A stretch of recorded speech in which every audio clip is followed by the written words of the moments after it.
Estamos ao vivo. Será que tem alguém entrando já?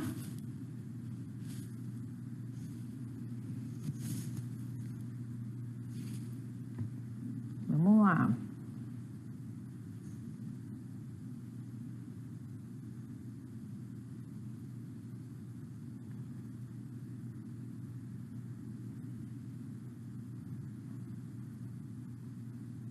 Machado Davis. Olá, boa noite, gente. Vocês podem me falar se vocês estão me ouvindo bem? Tá bom o áudio?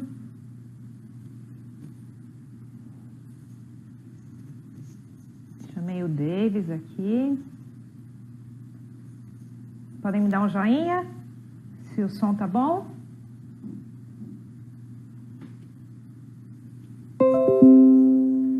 Como é que tá, gente? Opa!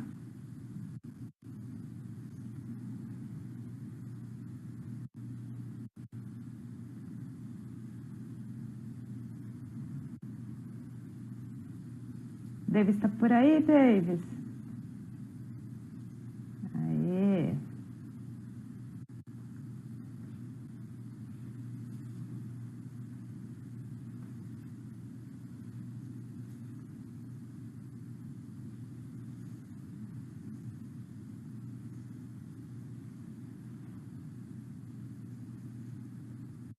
Tem o retorno. Se tá bom o áudio, gente. Aê, estamos recebendo o Davis agora, galera. Boa noite, Davis, tudo bom? Tudo bem, e aí, tá me gente, ouvindo? eu não vi... Ah, eu tô te ouvindo, e você? Eu tô ouvindo perfeitamente. Ah, que ótimo. Então, gente, boa noite, eu sou a Recalisto, eu sou uma das colaboradoras do portal Saúde Ancestral. Vocês já conhecem o Saúde Ancestral? Não só aqui no Instagram. A gente tem um portal maravilhoso na internet, www.saudeancestral.com.br. O que tem nesse portal, gente? São 32 colaboradores, cada um com a sua especialidade. Tem, por exemplo, eu sou fisioterapeuta, tem o Davis, que é cirurgião plástico, tem vários coaches de emagrecimento, tem médicos variados, tem nutricionistas, estudantes de nutrição, entusiastas da low carb, todos com um assunto diferente, com visões diferentes, porém com uma coisa em comum, que é uma alimentação forte, uma alimentação baseada em comida de verdade. O que é comida de verdade? Tudo aquilo que a gente encontra no açougue e na feira. Esse é o nosso ponto em comum, esse é o nosso objetivo. Então, eu sou colaboradora, Dr. Davis é colaborador.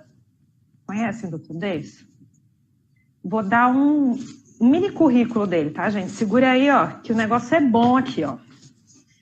Ele é cirurgião plástico, titular especialista pela Sociedade Brasileira de Cirurgia Plástica e Conselho Federal de Medicina. Ele é formado pela Universidade Católica de Pelotas. Ele é gaúcho, tá, gente? Ele fez residência em cirurgia geral e cirurgia plástica no Grupo Hospitalar Conceição. Tô com o computador ali, tá? Ele é preceptor e coordenador da residência em cirurgia plástica do Hospital Cristo Redentor, em Porto Alegre. Ele atende em 3 cidades do Rio Grande do Sul, viu, gente? Então, se vocês quiserem procurar o Davis, depois manda um direct lá para saber quais cidades que ele atende. Ele é entusiasta da alimentação forte, da low carb. Sei que ele emagreceu, né, fazendo low carb, e que ele passa essa dieta para os pacientes, né, os homens também dele. Então, boa noite novamente. Seja bem-vindo, Davis, essa primeira live do Saúde Ancestral. Olha que legal, nós dois juntos. Parabéns, viu, por estarmos aqui. Isso aí, estamos estreando no canal. Estou muito feliz pelo convite para a gente falar de um tema que é bem pertinente.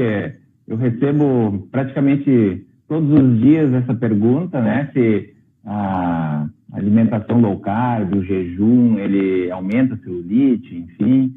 E aí eu resolvi fazer um post justamente porque surgiu, né, uma dúvida no nosso grupo, digamos, de WhatsApp do portal. Acho que tu pode levantar essa questão e aí... Mas me conta, como que você virou cirurgião plástico? Como que você começou a estudar? Você já tinha esse sonho de ser cirurgião plástico? Como só foi sua trajetória na medicina? Eu entrei na medicina jovem, 17 anos, me formei em 99, inicialmente fiz cirurgia geral, né? Eu sempre gostei da área de cirurgia e durante a formação de cirurgia geral acabei gostando dessa área da cirurgia plástica, não só da parte estética, como da parte reparadora em si, pelo desafio. A cirurgia reparadora, ela acaba dando esse privilégio de ser sempre algo inovador, diferente, enfim.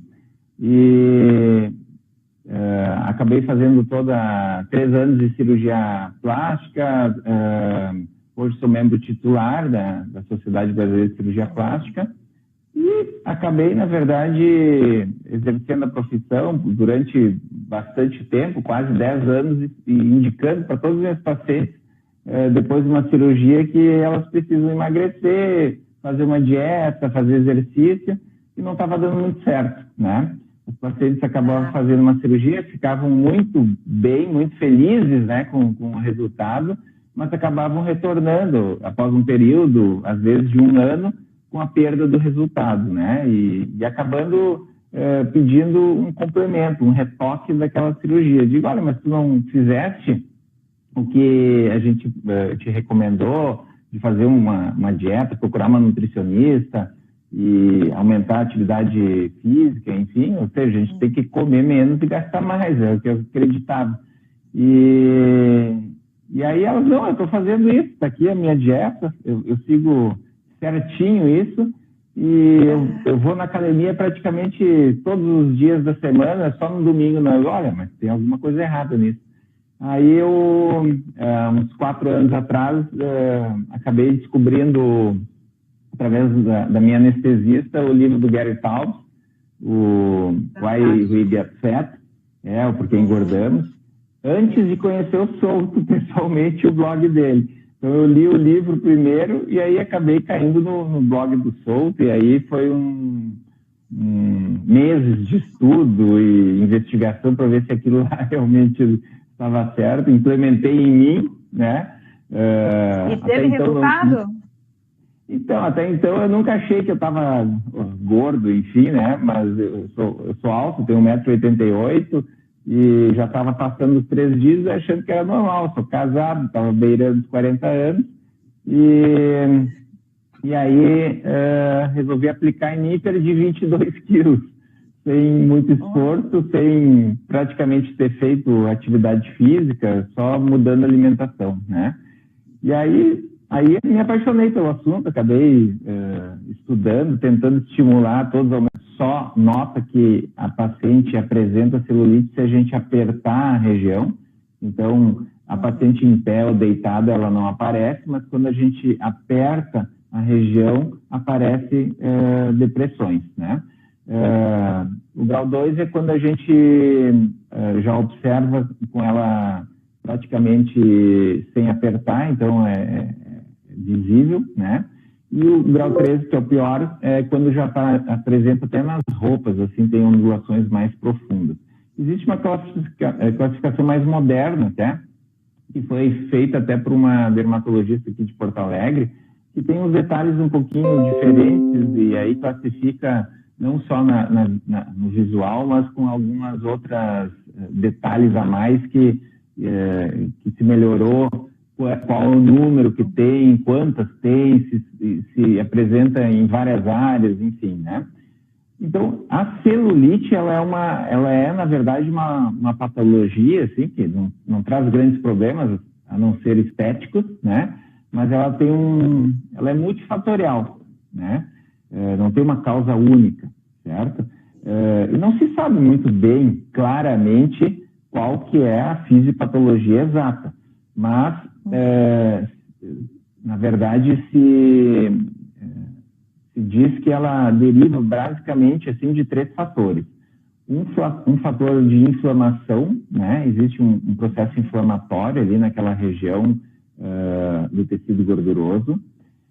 Existe também um problema anatômico, ou seja, hormonal, por isso que é mais comum em mulheres, né? E essa questão anatômica que é interessante, né? E um problema vascular que é por falta de oxigenação, digamos ali, né? Mas esse problema anatômico é que eu acabei fazendo, copiei, na verdade, de um colega cirurgião plástico, o esquema ali, porque para entender a celulite a gente precisa entender que a pele apresenta camadas, né? Então a gente tem a pele dividida basicamente assim em epiderme, que é uma camada superficial da pele, a derme, que é uma camada intermediária, e abaixo disso existe a subderme, que é o tecido subcutâneo, o tecido gorduroso. E esse tecido gorduroso, que é o que a gente pinça, né, abaixo dele tem a musculatura, depois o osso. Então essa camada que a gente belisca, ela ainda tem uma divisão, basicamente, em duas camadas, né? E tem um septo que divide essas duas camadas. Uma camada mais superficial, que a gente chama de camada areolar, e uma camada mais profunda, que é a lamelar. A lamelar é a camada do depósito, é onde a gente acumula gordura. Então, o paciente que está acima do peso, obeso, é ali que tem o acúmulo de gordura, e é a camada que a gente acaba fazendo uma lipoaspiração, normalmente. A camada mais superficial, areolar, ela ainda apresenta alguma divisão com septos verticais, perpendiculares à pele. Então, se a pele está aqui, a gente tem essa camada de gordura superficial, a camada profunda, e existe traves, digamos, septos, que formam pequenos compartimentos de gordura, né, nessa camada superficial. Então, quando a paciente aumenta de peso, ela pode também aumentar essa camada superficial, fazendo uma distensão, digamos, daquela área, e aonde tem o septo, não distende a pele. Então, se a gente olha de fora, a gente observa buracos, depressões que podem ser furos ou linhas horizontais, né? Então, esse é o processo anatômico, digamos assim, de uma celulite. Então, se a gente for fazer uma alimentação que perca peso, e a low carb é uma boa estratégia, ou através de um jejum intermitente, né?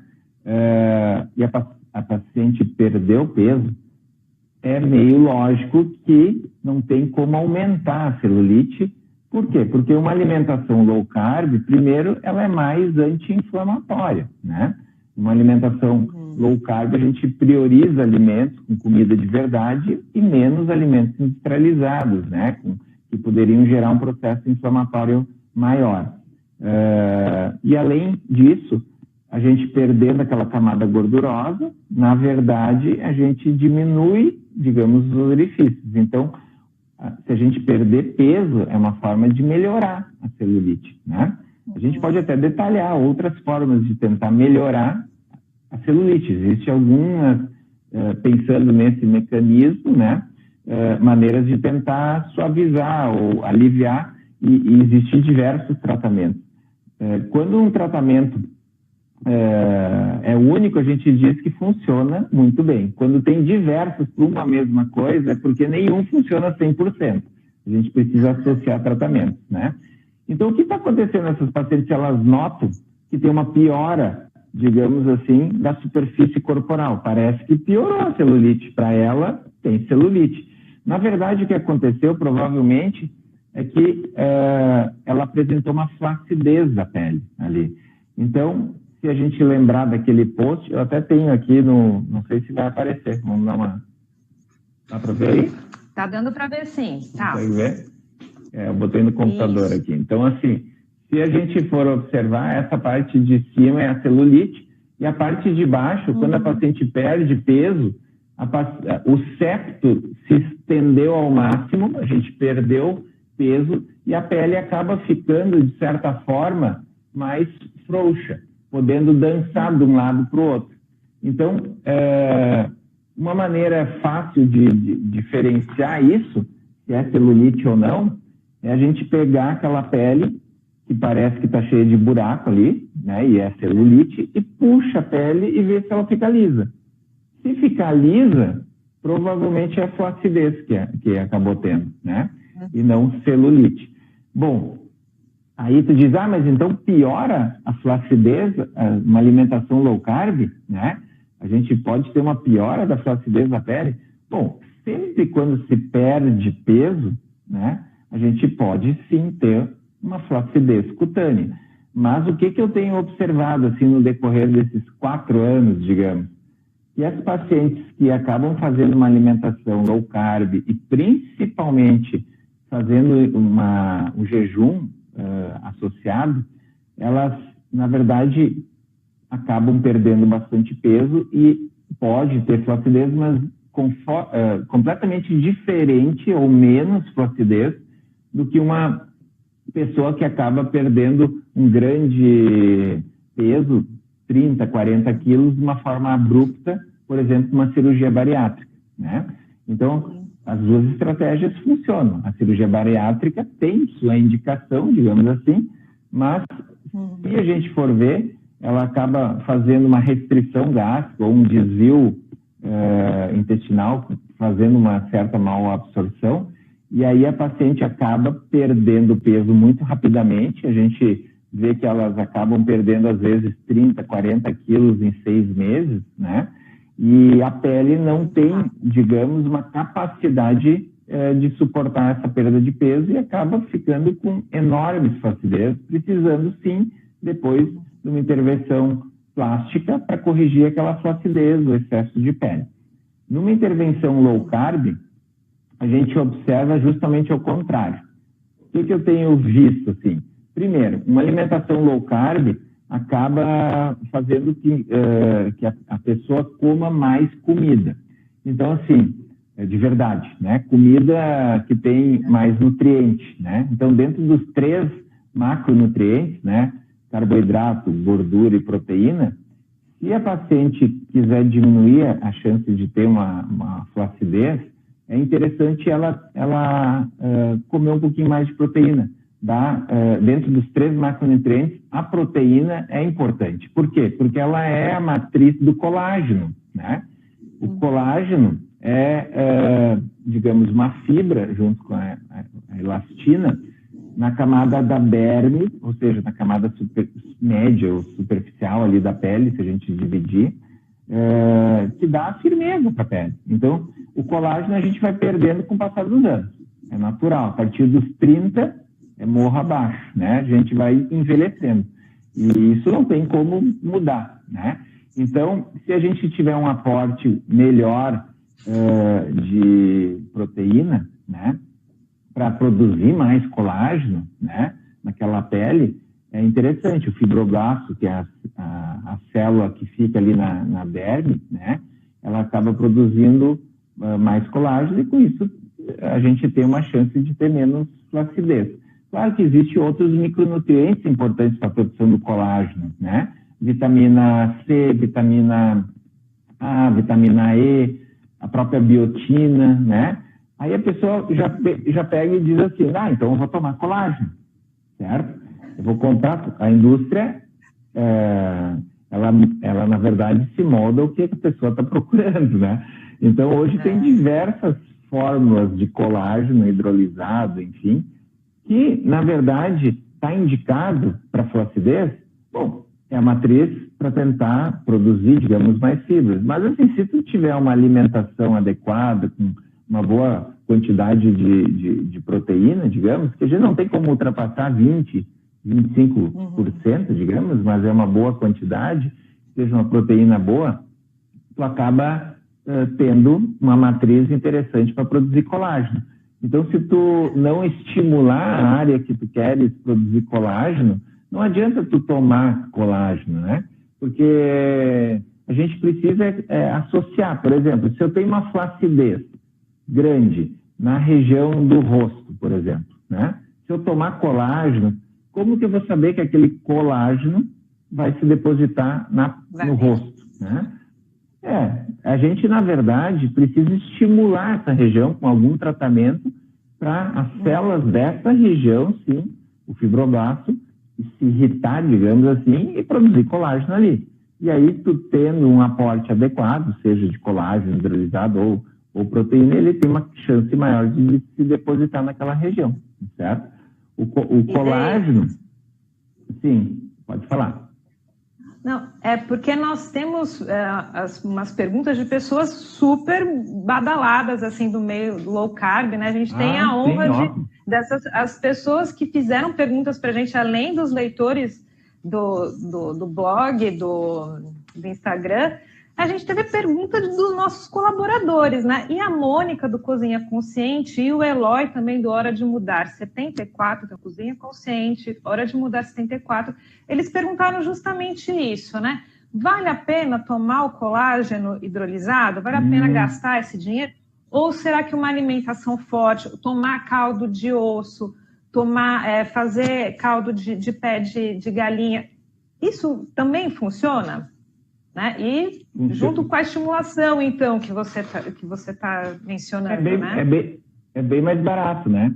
Se a gente for comprar colágeno hidrolisado, é caro. Se eu comprar, por exemplo, ossos para fazer um caldo, eu vou tirar o tutano, tá cheio de colágeno ali e vai dar o mesmo efeito, né? Então,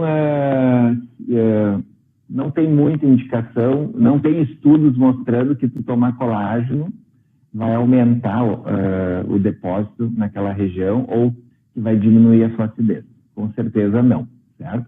Então, se a gente tiver uma alimentação adequada, com mais nutrientes, não há necessidade nenhuma de comprar colágeno.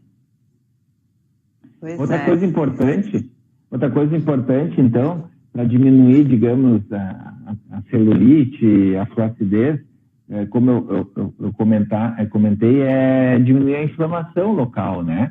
Porque a inflamação também é uma causa indireta ali então, se a gente tem uma oxidação, digamos ali, radicais livres, porque a gente fuma, né? Porque a gente acaba tendo uma vida muito estressada, tudo isso, na verdade, repercute sistemicamente e acaba podendo piorar a celulite, né? Então, assim, se a gente diminuir os óleos vegetais, que a gente sabe que também são mais inflamatórios, né? Se a gente não comer gordura trans, né? Se a gente evitar um excesso de álcool, a gente tem um equilíbrio entre digamos, as gorduras boas ali, ômega 3, ômega 6, né? Que daí ela já é mais anti-inflamatória. Tudo isso, digamos assim, a gente consegue diminuir ali o estresse oxidativo, dormir bem, né, descansar, para ter uma regulação dos hormônios. Tudo isso melhora a inflamação, digamos, né? E a gente acaba tendo indiretamente uma melhora da celulite. Uma coisa muito interessante, como eu falei, é a perda gradativa de peso, né?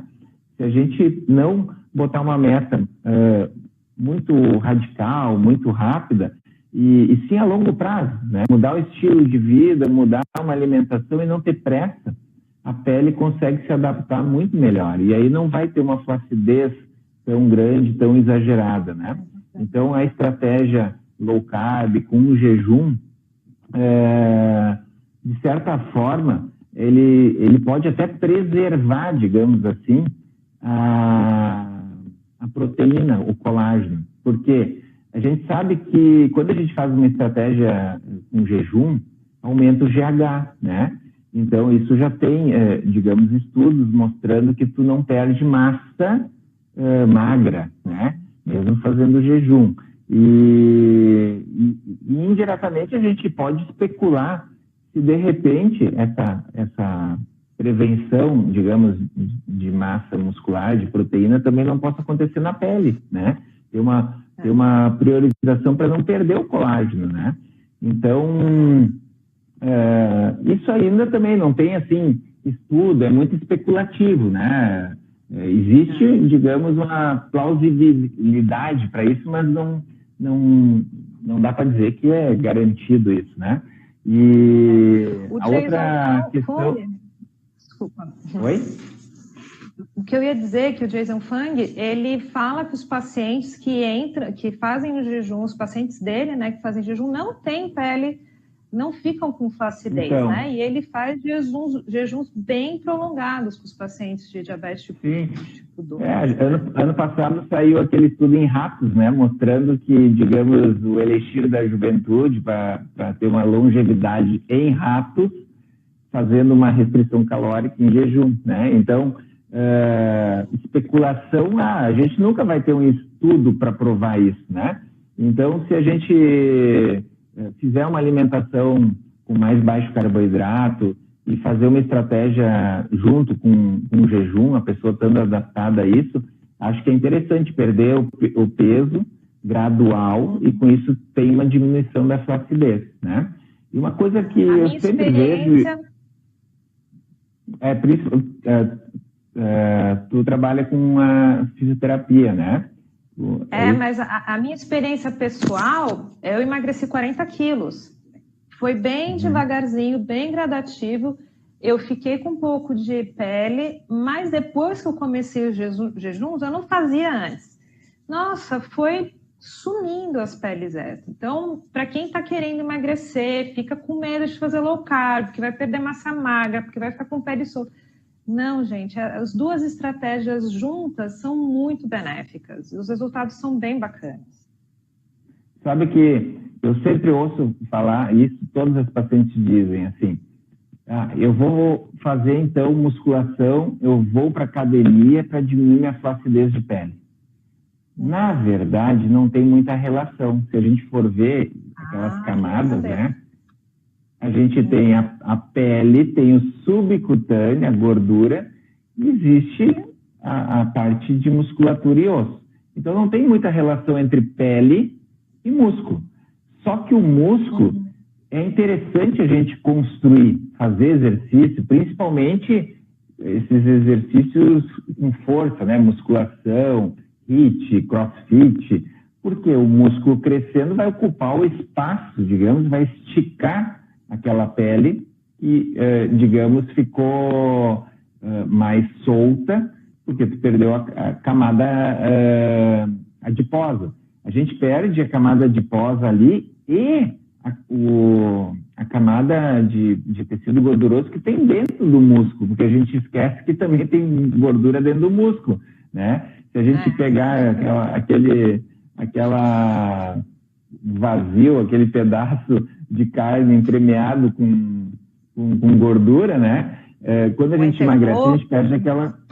então se a gente perder aquela camada gordurosa ali, mas, na verdade, conseguir aumentar a fibra muscular, fazer uma hipertrofia, eu vou esticar, além de ter, na verdade, um ganho em beleza, né? Eu vou ter um corpo muito mais atlético, né? Porque a pessoa pode perder peso e perder tudo, né? Perder massa muscular, perder tecido gorduroso e ficar fina e tu vê que fica toda flácida, né? Mas ela pode, na verdade, perder peso e, de certa forma, ir aumentando a massa muscular e tendo um contorno corporal muito mais bonito, né? Se a gente especular isso, o exercício, ele também é importante porque ele estimula o GH, né? Então, digamos que é outro tipo, hormônio da juventude, né? Tem muita gente usando o GH. Isso não tem ensaio clínico mostrando segurança ainda, né? E a outra especulação é que a gente, isso já sabe, nem é especulação. Fazendo exercício físico, a gente troca a camada de gordura amarela, que é, na verdade, inflamatória, né, por uma gordura mais marrom, que a gente tem lá quando a gente tem 1, 2 anos, né, a camada que ela é mais termogênica, ela faz bem, porque, na verdade, ela aumenta a taxa metabólica, então tu consegue perder ou manter peso muito mais fácil se tiver, ao invés da gordura amarela, uma gordura marrom, né? Isso também tem estudos, aí a gente entra naquela questão dos mecanismos, né? Eu gosto daquela frase do Souto, né? A realidade tem primazia sobre os mecanismos, né?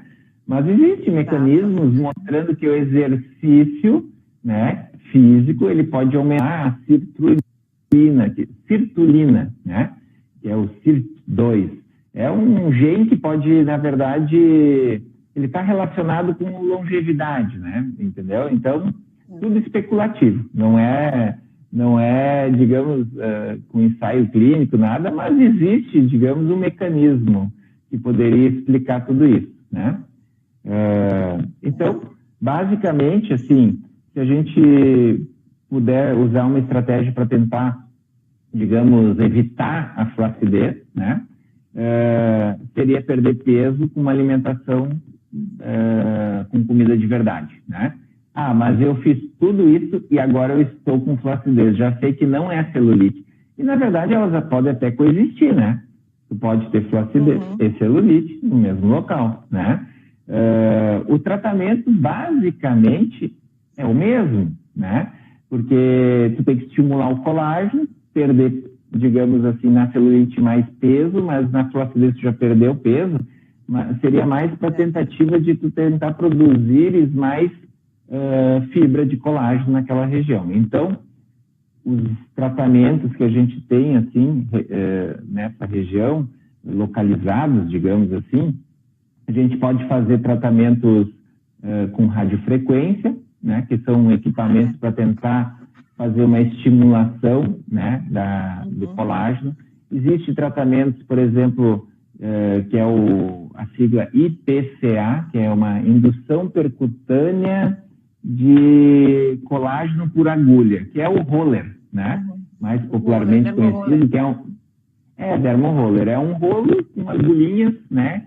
Bem pequenos, assim, agulhas de 0,2 milímetros até no máximo 2 milímetros, que normalmente são tratamentos cosméticos feitos por dermatologistas que fazem microperfurações da pele para atingir a camada da derme, que é onde está o fibroblasto, e essa irritação fazer com que estimule uma produção de colágeno ali, né? Existem tratamentos com luz pulsada, que não é bem um laser, mas é semelhante, né? O próprio laser fracionado ou não, para estimular a produção de colágeno. A carboxiterapia, que é uma injeção de gás carbônico naquela região. Como eu falei, todos esses tratamentos, né, eles são na tentativa de melhorar. Agora, existe um melhor do que o outro? Não tem nenhum estudo, nenhum ensaio clínico mostrando, né? E existe tratamentos injetáveis, né? Sim. Só interrompendo um pouco, tem uma nutricionista muito famosa que ela diz, a Lara Messerucci, que o importante, de fato, sempre será a alimentação, né? E aí você pode agregar, você vai agregar com exercício físico, que é extremamente importante, e para você dar aquele retoque, para você dar aquele up, para você realmente chegar no resultado super esperado, aí você utiliza dessas técnicas estéticas e de cirurgia. Não adianta nada comer pizza, ficar comendo arroz integral, pão integral e fazer a estética. Vai gastar dinheiro, porque está inflamando o corpo e não está resolvendo focalmente, né? Os bioestimuladores, a gente tem a hidroxiapatita de cálcio e tem o ácido polilático, né? Que são injetados embaixo na derme com o foco de estimular o colágeno. Então, se faz uma aplicação, ele estimula por um período ali de 2 a 3 meses, às vezes precisa mais de uma sessão, certo? São bons tratamentos para a região que a gente tem uma flacidez maior, onde a gente tem menos colágeno na pele, então a gente tem espessuras diferentes de pele, dependendo do local. Então, se a gente for ver atrás, no dorso, nas costas, a pele ela é muito mais espessa.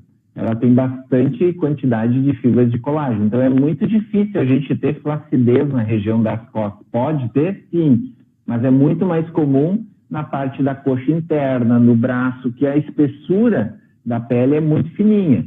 Então, a gente acaba perdendo tecido gorduroso que está abaixo ali, e a pele não tem uma capacidade de retrair. Então, a gente tem, digamos, uma flacidez maior. No abdômen também. Principalmente, se a gente, por exemplo, esticou demais, né? Era uma paciente muito obesa, perdeu muito peso, ou a paciente passou por uma gestação. Aí acaba precisando ter o recurso de uma cirurgia, né? Então existe a cirurgia plástica para resolver esses problemas de flacidez grande, quando tem o avental, a sobra, né? Então a cirurgia plástica tem sua indicação, sem dúvida. A paciente que fez, por exemplo, uma estratégia de perda de peso, seja cirurgia, seja low carb, ou nem fez isso, mas teve uma gestação que ela aumentou muito o peso, enfim, e depois acabou esticando demais a pele, teve estrias, e ela está descontente com aquele abdômen, né? Tem indicação, sim, de fazer uma cirurgia plástica ali e conseguir uma melhora do seu contorno. Eu me lembro que tu me mandasse uma pergunta a respeito da autoestima, né? Se já chegamos nessa parte da autoestima, porque a Sabrina, uma leitora nossa, ela vai fazer uma abdominoplastia, né? É um tipo da cirurgia justamente para poder retirar esse excesso de pele, né? E ela ficou com uma dúvida, porque o médico, antes da cirurgia, pediu para fazer restrição de certos alimentos. Quais seriam os cuidados de um pré-cirúrgico para esse tipo de redução de pele? Porque tem abdominoplastia, mas também tem outros tipos de cirurgia, né? Isso aí a gente entra dentro do mito, né?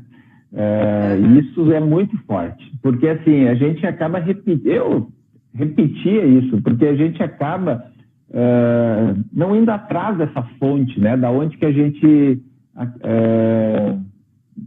tem digamos assim, depois que a gente entra nesse meio low carb, um ceticismo maior. E isso o pai é o solto, né? Pelo menos aqui no Brasil.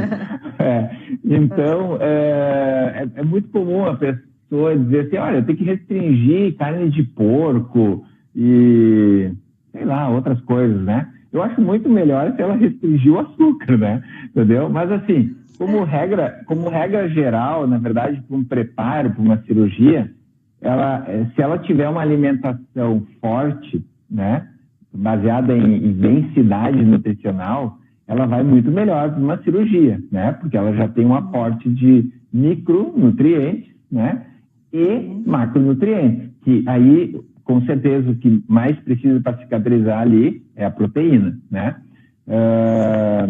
Então, se a gente fizer uma alimentação forte, já vai bem para a cirurgia. Agora, existe um preparo no dia da cirurgia que, obviamente, precisa fazer um jejum, né? Não pode se alimentar por um período por causa da anestesia, da sedação, para não ter, digamos, uma chance de vomitar e esse alimento acabar entrando na via respiratória. Então, precisa, sim, fazer um jejum. E no pós-operatório, eu estimulo as minhas pacientes a ter uma alimentação, sem dúvida, rica em proteína, em ovos, né?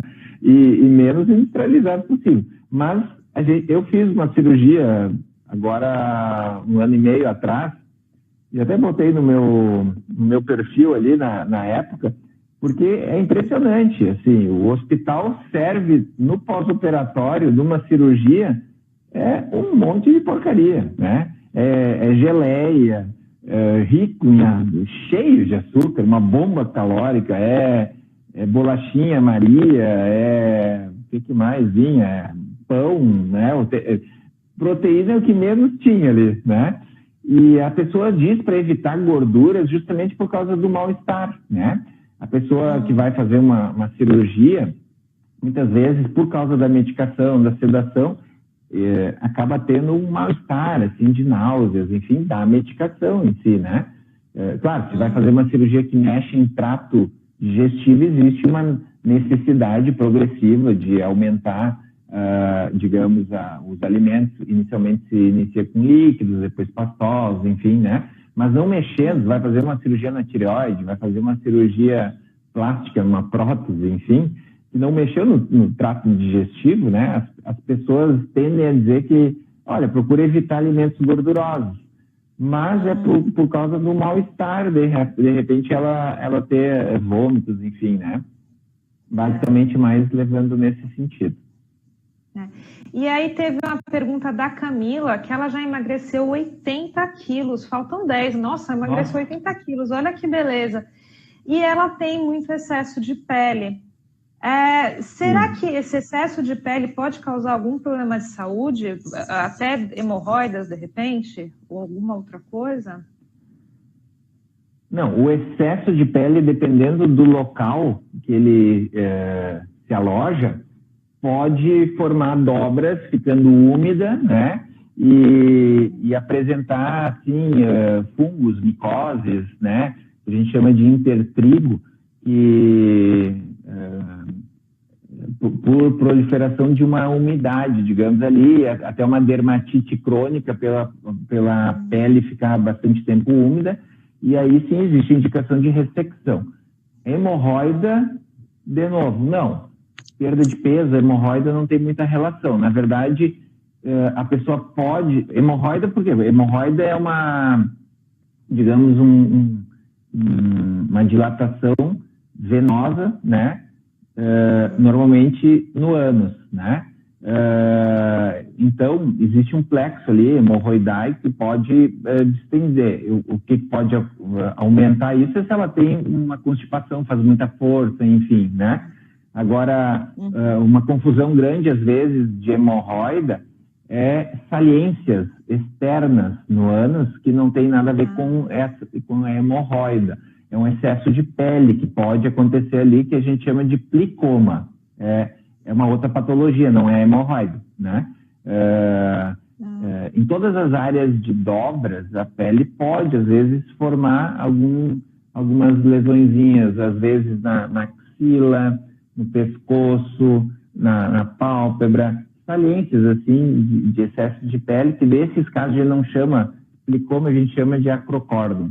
É um excesso de pele benigno, que, na verdade, não traz mal nenhum, né? Porque a hemorroida, assim, ela pode trombosar, fazer um coágulo, e aí sim causar dor aguda, enfim, precisar drenar, né? E aí tem uma indicação de fazer uma cirurgia com um proctologista. Tá certo. Vamos voltar naquele assunto, então, de autoestima, né? Na sua experiência, você acha que os procedimentos estéticos, né, as cirurgias, elas podem estimular o paciente a ter um estilo de vida mais saudável depois? Ou a pessoa vai ter né, a autoestima vai mudar a maneira que a pessoa vê a vida? Isso eu vejo diariamente, né? A pessoa que faz, por exemplo, às vezes um pequeno procedimento, né? Ela vai fazer uma aplicação de botox, toxina botulínica, fazer um preenchimento, e ela muda completamente o seu posicionamento pela vida, digamos assim. Ela tem uma autoestima muito melhorada, ela se sente muito mais produtiva no trabalho, ela vai trabalhar com gosto, digamos assim, né? Ela vem feliz, né? A gente nota isso, que ela muda até o tipo de roupa que ela usa, enfim, certo?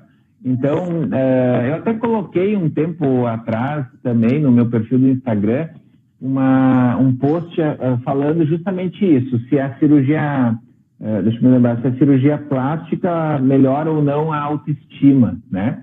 E lá eu digo que muitas pessoas até acham que são sinônimo. Tipo assim, cirurgia plástica, com certeza, é sinônimo de melhora da autoestima.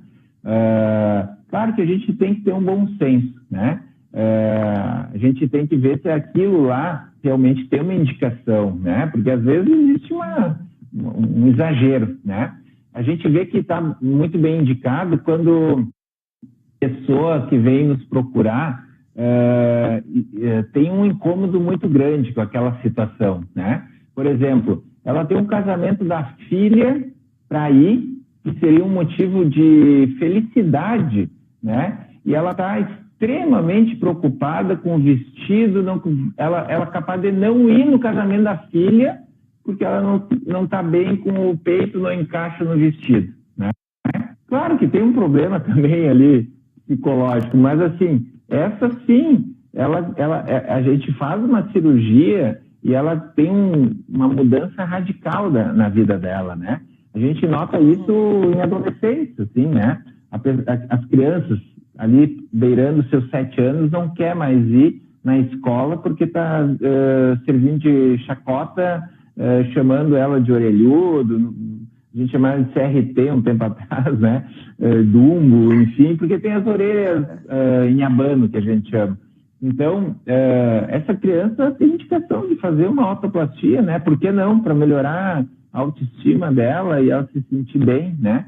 Então, com certeza, tem uma indicação. Existe eu li um tempo atrás um estudo que fez justamente essa pesquisa, assim, em pacientes que fizeram uma rinoplastia para ver se tinha uma melhora da autoestima, e era gritante a diferença, né?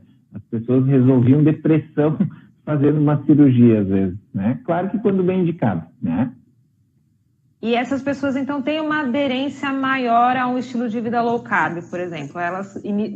Você já passa uma dieta para elas low carb antes da cirurgia e depois elas têm maior tendência a manter. Porque assim, o que eu observava antes, e eu tive pacientes assim, eu acho que todo cirurgião plástico tem, a paciente fazia uma lipoaspiração, ficava perfeita, linda, e não tendo esse segmento bem direcionado, ela acabava, na verdade, engordando e procurando para fazer uma nova cirurgia, uma nova lipoaspiração, às vezes fazendo 3, 4 lipoaspirações. E a gente sabe que é muito difícil fazer uma lipoaspiração secundária, terciária, não se consegue o mesmo resultado. Então, é muito melhor, na verdade, a gente pincelar a indicação, né? Não extrapolar. Então, a paciente, por exemplo, está fazendo tudo certo, né? Está dormindo bem, não está estressada, está de bem com a vida, está comendo bem, está fazendo exercício, mas tem uma gordura ali no abdômen que, assim, para ela perder aquilo, ela teria que fazer uma alimentação muito restritiva, né? Não vale, não lembro, eu li um tempo atrás, assim, não vale 95%, tem alguma coisa, deixa eu me lembrar, o esforço, tipo, precisaria fazer um esforço gigantesco, entendeu? Para tu conseguir aquilo ali, e que seria muito mais fácil, é mais simples, realmente, na verdade, eu conviver com aquilo, né? Eu digo assim, a indicação é quando tu não se tolera mais, ou fazer pontualmente uma cirurgia local ali, por exemplo, localizado uma lipoaspiração, né? E com isso a paciente se sente muito melhor, ela continua na sua alimentação, enfim, porque às vezes ela acha que aquilo ali, ela precisa penar muito, fazer muitas restrições, e ela, para conseguir perder aquilo, e deforma todo o resto, né? Que ela às vezes já está muito bem, né? Eu tenho uma amiga que fez uma cirurgia com você, está com a autoestima lá em cima, está toda animada foi trabalhar esses dias depois das férias, toda feliz. E que pena que a gente não vai poder falar até do procedimento que ela fez, as outras perguntas dos nossos colaboradores, porque já está dando 1 hora e as lives aqui do Insta, a gente tem que marcar outra, né, Davis? Mas eu vou fazer uma pergunta para você que não estava no script, tá? E depois eu quero só me lembra que eu quero mostrar um estudo que eu achei bem interessante, que eu achei ontem, olhando assim, investigando. Não, que foi um estudo sobre celulite, e é um ensaio clínico randomizado de uma médica dermatologista aqui, que é bem conceituada, a Doris Exxon. Ela comparou 3 dietas para ver se melhora ou piora a celulite. Então, ela fez randomizado, aleatório, 3 grupos de pacientes, só que lendo o estudo ali, depois a gente vê que não era bem baixo carboidrato, porque ela pegou assim, um baixo carboidrato, que deveria ser low carb, o outro, tipo uma dieta da proteína, aumentou a proteína, e o outro, o grupo controle normal, convencional, né? Então, selecionou um grupo de mulheres, dividiu aleatoriamente, separou os 3 e fez uma intervenção por um período, eu não me lembro exato, acho que foi uns 6 meses, e documentou depois com aquela classificação, né, para ver se houve ou não uma melhora na celulite. E aí o grupo que teve uma melhora maior, assim, comparado, estatisticamente importante, relacionado às outras duas, foi a da dieta proteína. Aí não era a low carb, porque a low carb era com 40% de carboidrato, né? E aí, na verdade, a dieta da proteína era uma low carb. Se a gente olhar bem ali, parecia mais low carb do que a outra, né? Era quase uma Atkins, assim, era uma low carb mesmo. E aí mostrou uma diferença estatística. Realmente, assim, as pessoas perderam mais peso que as outras duas e melhorou a celulite, entendeu? Você vai fazer um post sobre isso? Clínico. Posso botar, sim, posso botar. É interessante, mas assim, tem alguns vieses, né, no estudo. Apesar de ser um nível 1 de evidência, tem alguns vieses, que assim, mais de 50% abandonou, ou seja, não seguiram o plano proposto. Então, tipo, começou com N maior e se reduziu a 40 e poucos por cento só que terminar o estudo. A maioria não continuou e teve uma seleção ali que parece que esse grupo da proteína, aleatoriamente, foram pessoas mais velhas. Então, elas tinham um grau de celulite um pouquinho maior, provavelmente, né, ou flacidez, enfim. E aí elas perderam peso e melhoraram mais. Então, tem um viezinho, digamos assim. Ah, mas super interessante de ler. Que bom que você citou isso aqui, ó, primeira mão, pessoal. E a pergunta, assim, última, não estava no script, uma pergunta bem básica. Você acha que você se tornou um médico melhor depois da low carb? Sem dúvida. Hoje eu penso mais, como eu te falei, no conjunto, na saúde da pessoa, né? Então, eu tento melhorar a qualidade de vida dela, não só com a cirurgia, mas também com essa intervenção, assim, de tentar fazer com que ela compreenda que aquelas verdades que são repetidas não são bem verdades, né? Se a gente for ver a ciência por trás disso, os ensaios clínicos randomizados, tudo, a gente está na hora de mudar, né? Está na hora de mudar. Isso mesmo. Foi ótima a conversa, a gente precisa marcar outra, tem muito assunto que ficou pendente. Espero que o pessoal tenha gostado. E deixem os comentários depois no site do Saúde Ancestral. Eu fiquei falando, não vi nenhum comentário. Tu vai gravar... E o pessoal, vocês já seguem o Dr. Davis, @DavisAlbers, aqui no Instagram, tá? Vai ler os textos que tem no Saúde Ancestral, que são ótimos. Aqui no perfil do Saúde Ancestral, se você ver quem que a gente está seguindo, são todos os nossos colaboradores, os 32 eu acho que são. Então, gente, vou encerrando por aqui. Queria agradecer demais, Dr. Davis. Nossa, que maravilha. Eu que agradeço. Espero que a gente faça várias outras. Tu tem como deixar salvo para eu ver depois os comentários, que eu não vi nenhum. Sim, deixo salvo aqui, vai ficar 24 horas e se eu conseguir eu deixo no destaque, tá bom, gente? Então tá certo, Davis. Um abraço, boa noite. Boa noite. Tudo de bom, obrigado. Tchau, pessoal. Tudo de bom.